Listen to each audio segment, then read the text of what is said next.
Okey, Assalamualaikum warahmatullahi wabarakatuh dan salam sejahtera kepada guru-guru yang menonton tutorial ini. Jadi bertemu kita dalam tutorial ketiga. Dalam tutorial pertama, kita telah belajar bagaimana cara membina kelas, create kelas dalam Google Classroom.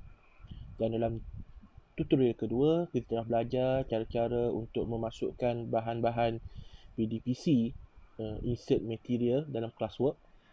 Dan dalam tutorial ketiga kali ini adalah bagaimana untuk kita memberikan tugasan untuk diselesaikan oleh murid. Okey.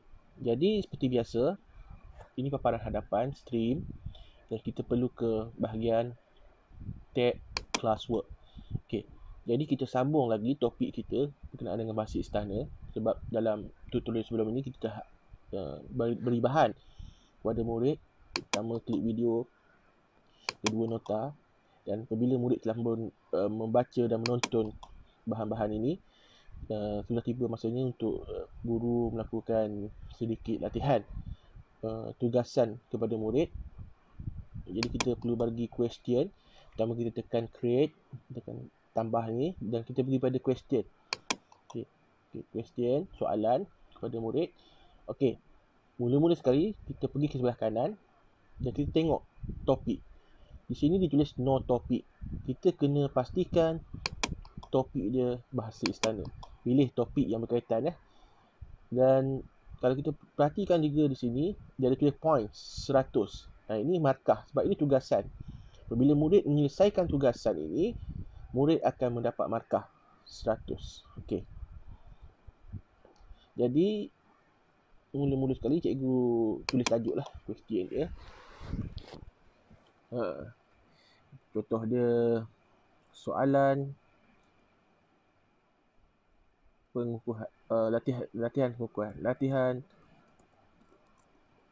pengukuhan bahasa istana. Ini contohlah. Okay. Kemudian kita bagi instructions, iaitu arahan tugasan. Okey, arahan tugasan dia adalah sebagai contoh ya. Cikgu boleh buat arahan dia berdasarkan topik bahasa istana yang telah kamu pelajari, tulis 5 ayat menggunakan bahasa istana.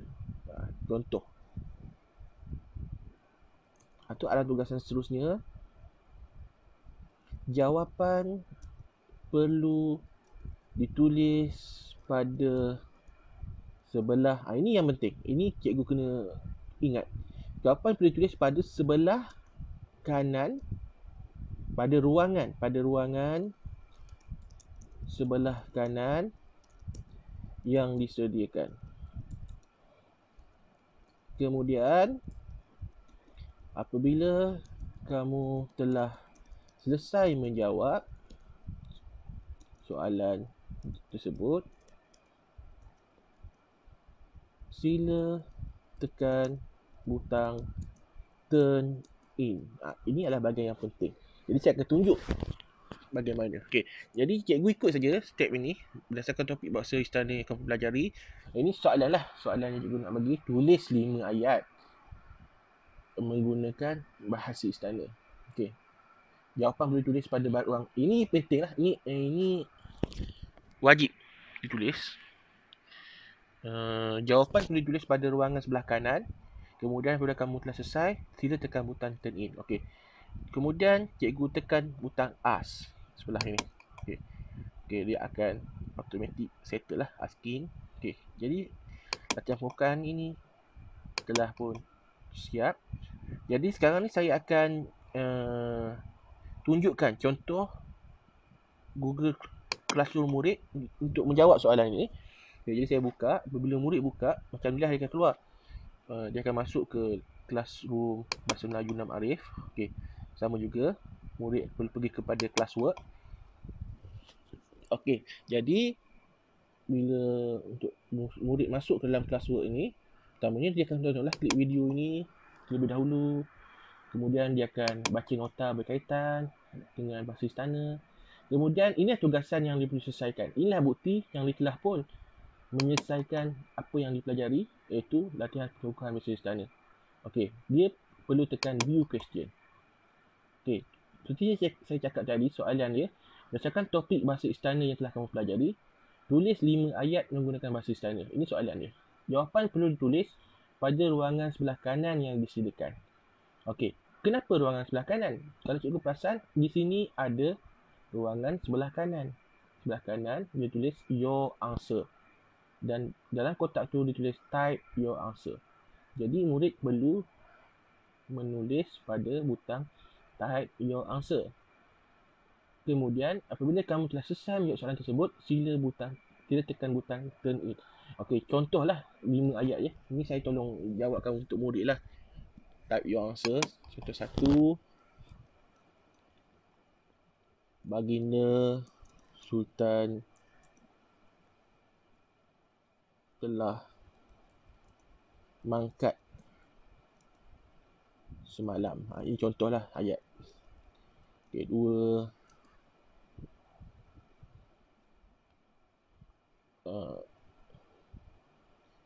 Sultan dan Permaisuri telah selesai bersantap sebentar tadi. Ini contohlah. Ini murid akan buatlah. Ya, sampai 5. Saya tulis je lah contoh. Okey. Okey, bila murid dah selesai 5, katakan dia dah selesai 5. Ini katakan dia selesai lah maksudnya. Okey. Jadi dia perlu tekan butang turn in. Selagi dia tak tekan turn in, dia tak menyelesaikan tugasan ni. Ini perlu diteraskan kepada murid lah. Jadi kena tekan turn in. Okey, jadi turn in. Jadi bila murid telah tekan turn in, maka selesailah tugasan dia. Okey. Selain itu, sebenarnya murid juga boleh tengok jawapan bila dia dah hantar, dia boleh tengok jawapan kawan-kawan dia. Tapi dalam ni contoh dia tidak adalah, sebab ini saya baru tunjuk satu contoh. Kalau maksudnya ada 5-6 orang, mungkin dia akan boleh lihat jawapan-jawapan yang kawan dia telah buat untuk belajar. Okey, jadi itu yang murid. Kita kembali kepada yang cikgu. Okey, ini latihan pengukuhan bahasa istana yang cikgu telah buat tadi. Okey, dan cikgu dapati di sebelah kiri ni telah ada satu turn in. Maksud dia telah ada seorang yang hantar. Jadi cikgu tekan. Okey, jadi cikgu boleh tengok siapa yang hantar. Contohnya dalam ini Zafran dah hantar. Okey, jadi cikgu boleh orang kata menyemak jawapan Zafran ni sama ada betul atau tidak. Dan kemudian contohkanlah ada yang salah, ada yang betul. Contoh ada hanya hantar 2, 3 tak hantar. Jadi satu markah, kalau 100%, kalau hanya selesai 2, maka hanya dapat 40 markah. Okey, contoh dia dapat 40 markah. Maka cikgu boleh letak 40 markah dekat sini. Kemudian cikgu tekan return. Maksud dia Zafran ni dapat markah 40 sebagai contoh lah. Okey. Dan sebagai contoh, ada kesilapan ejaan misalnya, ataupun cikgu mahu dibuat pembetulan reply. Okey, cikgu boleh reply kat situ. Sila contoh lengkapkan jawapan bagi soalan nombor 3 hingga 5. Ini contoh. Maksudnya cikgu boleh komen kepada jawapan yang telah dibuat oleh Zafran. Okey. Jadi inilah langkah mudah saja untuk kita memberi tugasan kepada murid dan murid menjawab tugasan soalan yang telah diberikan. Okay, sekian saja tutorial saya pada kali ini. Sekian, terima kasih.